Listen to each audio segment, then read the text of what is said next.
Welcome to A Choice of Three, a short story written and read by Alex Turner. In the tunnel I noticed I had a choice of three. While I thought it very kind of them to offer me this, I do wonder if they realised what a dilemma they were sending to face me. The trouble was, if I looked at your reflection in the left window, I missed the actual image of you and your reflection in the right, and if I looked at the right, I had the same problem but the other way around. At first I thought I should probably settle on one of the mirrors as they were soon to disappear, but that idea quickly wilted and my attention was drawn back to the centre, occasionally checking on either side. I must say I did question the authenticity of your nap a few minutes before. As the train left Loughborough, I suspected it could have been a device to avoid conversation. I'd barely considered this for a moment, however, when a heavy breath and a gulping sound that I decided would be too embarrassing to fake led me to conclude that your nap wasn't fraudulent. I found it difficult to concentrate on anything else as you slumped beneath your coat. Delighted that we'd waited until this hour to travel so the evening sun got its opportunity to skip across those sleeping cheeks, but unnerved by the prospect of being removed from the opposing chair to yours. I knew it was reserved, but hoped that whoever had reserved it had fallen over. It looked as if today I'd be safe. The train wasn't too busy, but I did take a moment to recall the time when I was less fortunate. I remembered it with a chilling vividity. We were on the way to Brighton.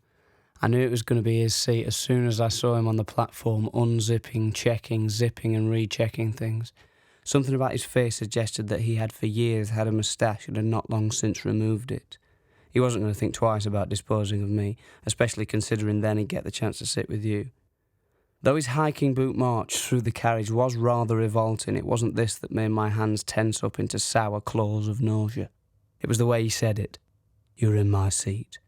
No excuse me, no polite uncertainty, just the rigid, hideous fact. The thud with which it landed expelled all my preparation. Before I remembered my plans to pretend to be asleep, deaf, French, or only sat there because someone was in my seat, I was walking to find another vacancy. I ended up dwelling unhappily beside a girl with a boy's bum. I knew that because she walked too far past when she returned to one of what I thought to be two empty seats when I sat myself there. I fidgeted until our reunion on the platform where you brutally informed me. That man was really rather pleasant, actually. Today I thought I'd better make sure that couldn't happen again, and I pulled the ticket from the top of my seat. It took a few attempts and the facade of hanging a jacket to finally complete. I was terribly cautious. There's a threat of punishment for such deeds by fine as far as I understand, but those shackles were at the back of my mind as I crushed the reservation in my hidden fist, folding and squeezing as if it were that beast on the way to the seaside. Fortunately, there was no retribution. If anything, the train got quieter as the journey continued. And so in the tunnel, unable to decide, my head flicked through this trilogy of angles, angel after angle, until we were out the other side. My frantic twitching no doubt caused the man at the adjacent table to narrow his eyes at the very least, I imagine. I don't know for sure.